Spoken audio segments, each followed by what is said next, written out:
The Whistler, and I know many things, for I walk by night. I know many strange tales hidden in the hearts of men and women who have stepped into the shadows. Yes, I know the nameless terrors of which they dare not speak.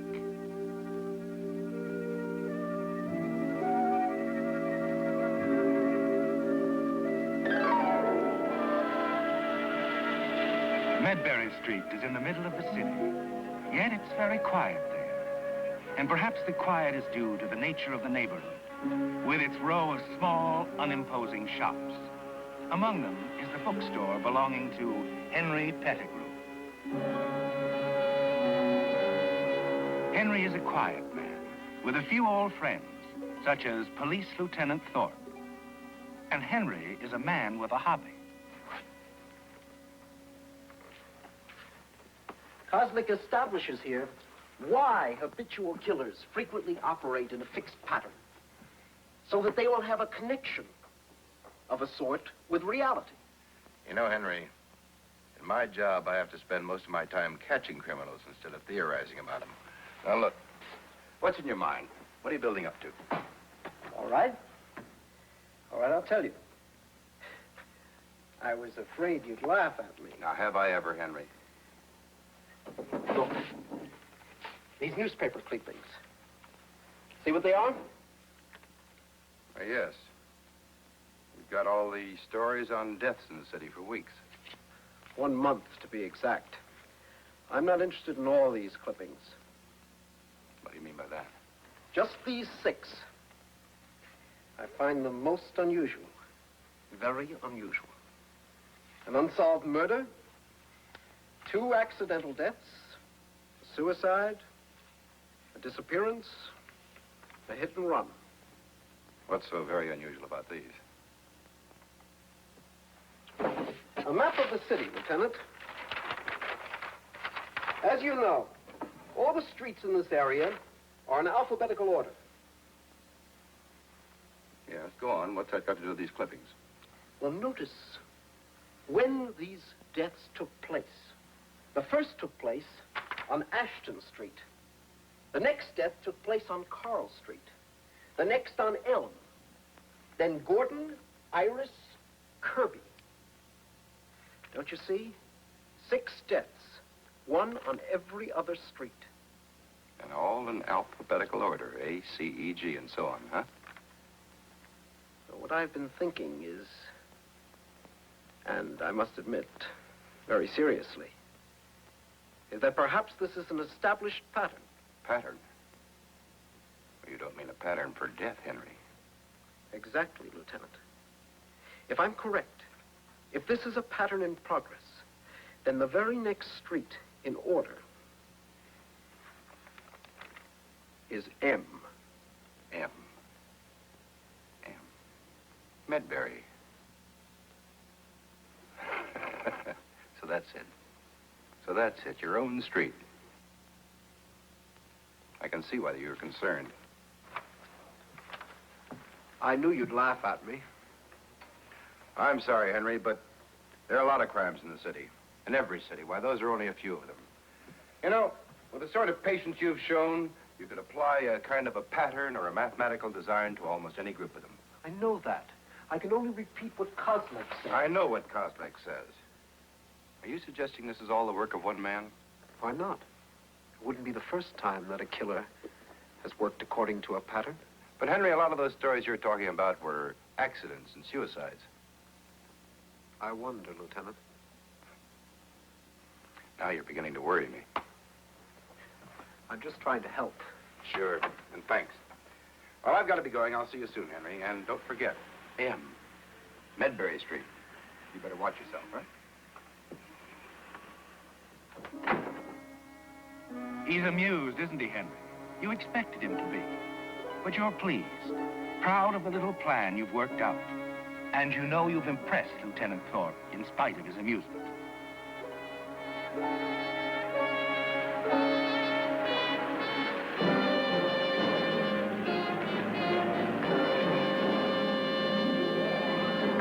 Pettigrew, I thought I told you to stay away from my sister. And I told you, Arnold, that as long as Mary Ellen doesn't object to my attentions, I shall continue to see her. I'm warning you. I'm warning you for the last time. Stay away. I'm not afraid of you, Arnold. I've asked Mary Ellen to marry me. Forget it. She's not marrying you. Or anyone else, is that it? What do you mean by that? That is it, isn't it, Arnold? Even though your sister's over 30, you don't want her to marry anyone. Not just me, anyone. Well, look here! Because her husband might have something to say about the way you're handling Mary Ellen's inheritance from her uncle. Get up! Oh, what happened? The little man fell down. Here, let me help you up. Take your hands off me. Remember what I said. Stay away from Mary Ellen. I'll be seeing you.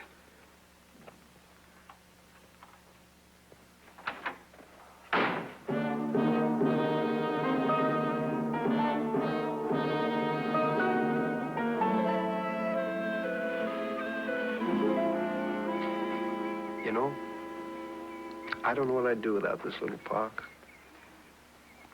It's been my friend for years. And I don't know what I'd do without you to talk to, Henry.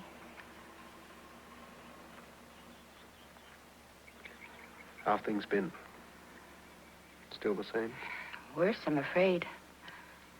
Arnold is more unmanageable than ever. He has no right to control your life. It's just that he's so set against you, and he's so terribly hot-tempered that I'm afraid of what he might do to you. I wouldn't worry about that. People like Arnold must run their course. Run their course. It's nothing. Forget it. Let's not talk about your brother. Not now, anyway.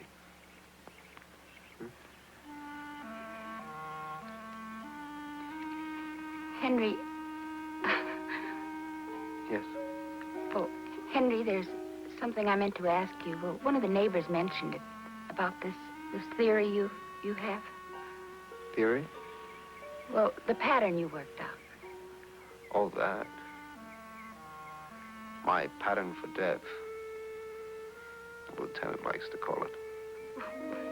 Isn't it kind of silly? I mean, the idea that the next time it will be Medbury Street. Oh, no. It's not silly at all. I mean, things like that are very possible. Yes, Mary Ellen. It may be very possible that Medbury Street is marked for death. The quiet of Medbury Street is interrupted now, isn't it, Henry? Not violently. But the street has begun to stir with uneasy conversations as your theory spreads.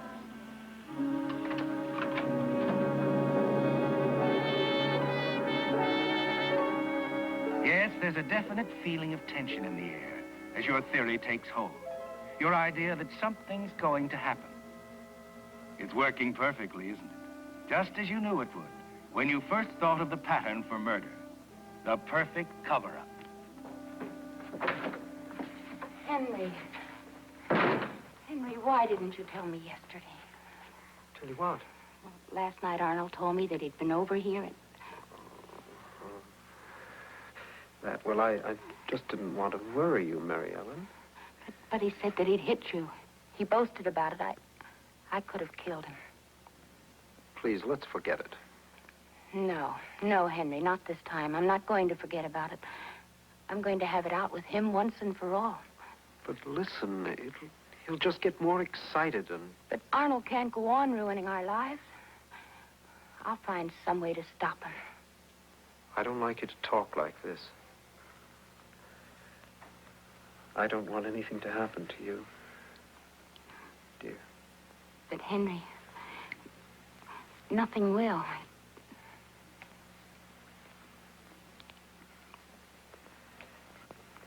I'll tell you what. I'll meet you tonight at our usual place, and we'll talk about it. Oh, I can't go tonight. It's the club meeting over at Mrs. Lang's. That's right, I forgot. Wednesday. How about tomorrow? All right? And meanwhile, just don't mention it. And don't worry about your brother. I'll try not to, Henry.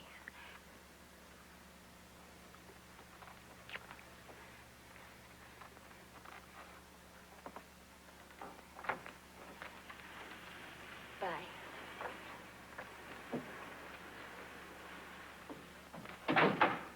She'll be free of him soon, won't she, Henry? And you won't have to live in constant fear of what he might do to her. You know Arnold is a man of violent temper. And in a moment of blind rage, he could easily kill her. Or you.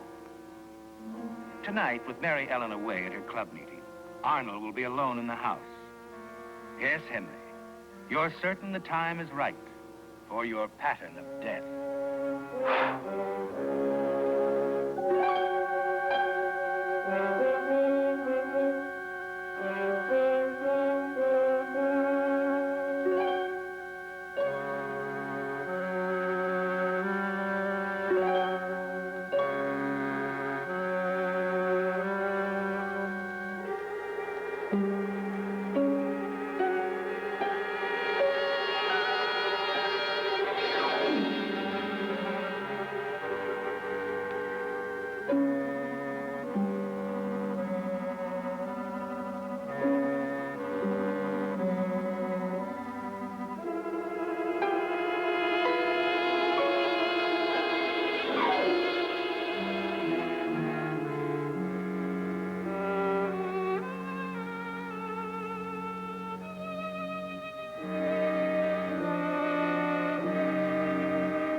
Yes, Henry, you know all about the theory of murder. But now you also know that whatever it takes to be a murderer, you don't have it, and never will.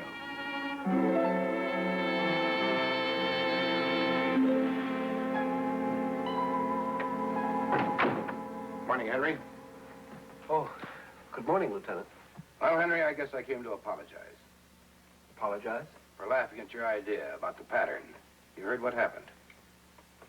No. Arnold Fenway disappeared from his home last night. Disappeared? Yes. Arnold? Mm-hmm. And under mysterious circumstances, too. Yes, Henry, I guess maybe you hit something with that crazy idea of yours. I just don't understand it. The theory was all right in paper, but I never thought it would... How much do the people on Medbury Street know about this? Well, none of the details, really. No more than I told to Frank Ferris. You know, the druggist. How much did you tell him? Nothing more than that I'd figured something out, or thought I had. That there would be a death on Medbury Street before long. But nobody knows how you arrived at that conclusion. No. Why? Well, I'm not saying this theory of yours is on the nose, Henry. But if you are right, there is a killer on the loose with a pattern on his mind. We don't want him to know that we know it. Oh, no, of course. Now, I want you to keep it quiet. I don't want any more talk about it than there's already been. All right. Well, that's all I had in my mind. I'm off to the Fenway house. Could I come with you? Mary Ellen and I, you know, you mind? Not at all. Come on along.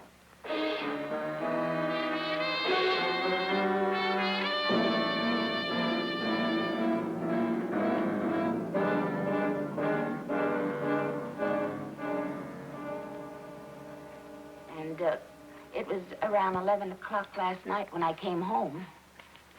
The lights here in the library were still on. I assumed Arnold was still working.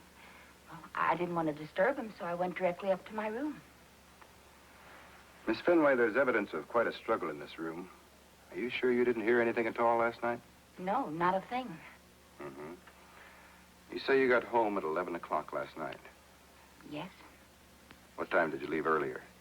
Oh, it was just about 10 minutes of 8. It's only a few blocks to Mrs. Lang's house.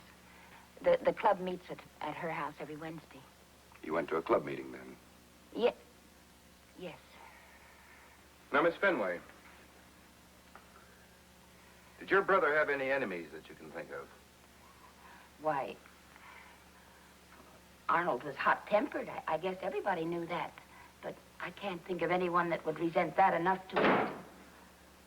Oh, Mr. Cosgrove. Good morning. Lieutenant Thorpe, I telephoned Mr. Cosgrove a little while ago. I thought he might know something. Mr. Cosgrove, Lieutenant Thorpe, Mr. Pettigrew. Mr. Pettigrew, I hope I'm not interrupting. Naturally, I'm greatly concerned about all this. Arnold has always been a fine employee, and more than that, a friend. Mr. Cosgrove, what did Mr. Fenway do? Arnold's our chief accountant. I'm an executive of Abbey and Grant. I don't know whether you've heard of us, but... Yeah, I know, a brokerage firm. Right. If there's anything I can do to help. Mm-hmm. Mr. Cosgrove and Miss Fenway, I'd like you to make a list of all of Arnold's associates and friends. All that you can think of. You can check your minds one against the other. Oh, you want me to get it?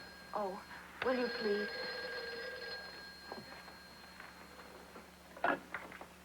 Hello? How are you, Henry? Good. Good. Is Mary Ellen there? Well, she's rather busy right now. Could she call you back? No, she hasn't been ill. Well, I just wondered. She never misses one of our Wednesday meetings. And when she didn't come... Yes, I'll tell her you called. Goodbye.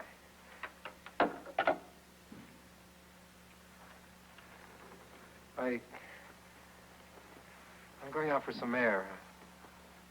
I'll be outside if you want me. That'll be fine, Henry.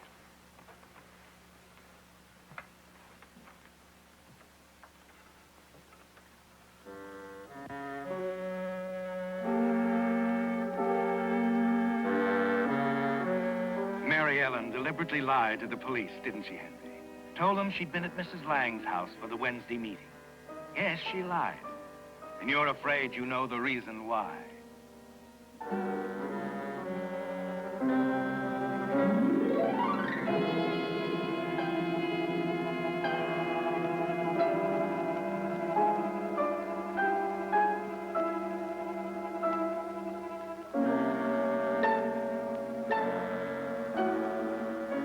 Arnold's cufflink.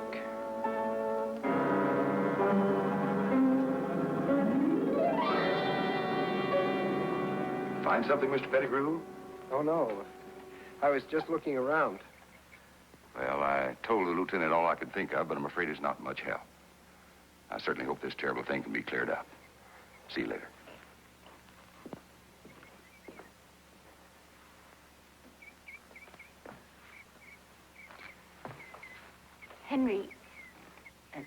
Henry, who was that on the phone? It was Mrs. Lang. Oh? Mary Ellen. Yes? Never mind. I'll see you later.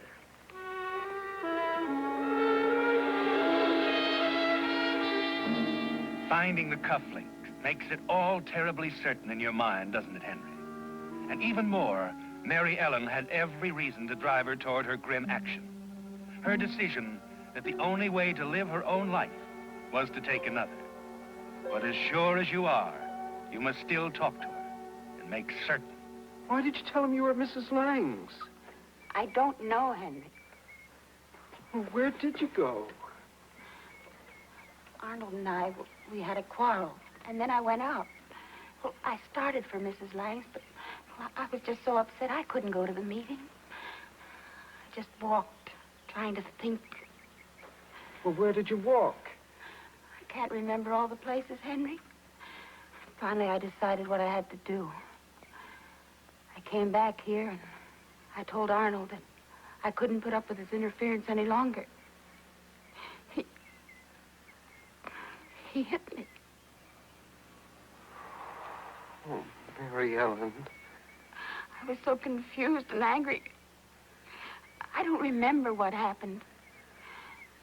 Suddenly I was walking along the river. A nightmare. Suddenly I was back here at the house. Mary Ellen.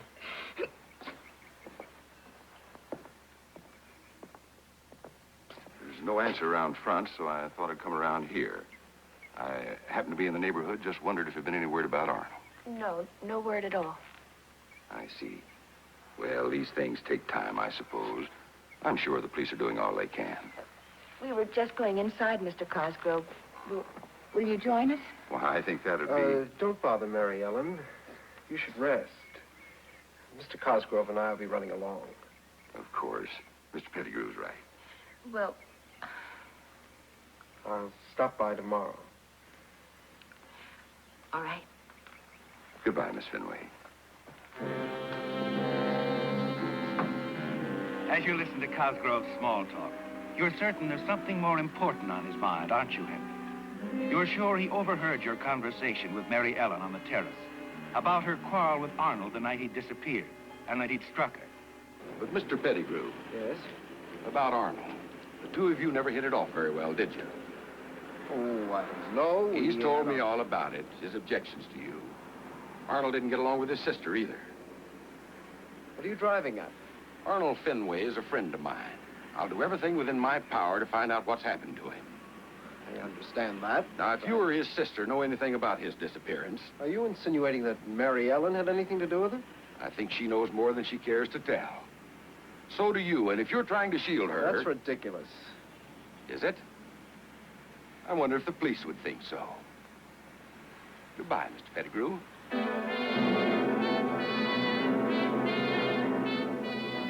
It's hours later, after a long walk along the river, when you finally return to Mary Ellen's house.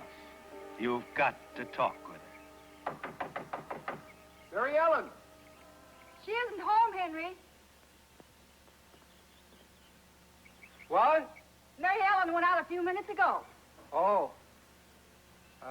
Thanks, Mrs. Grant. Henry, is Mary Ellen in some kind of trouble? I couldn't keep from wondering. About what? Well, as I put my cat out a few minutes ago, I saw a car pull up in front of her house. It was the police. The police? Yes, they came for her. I see.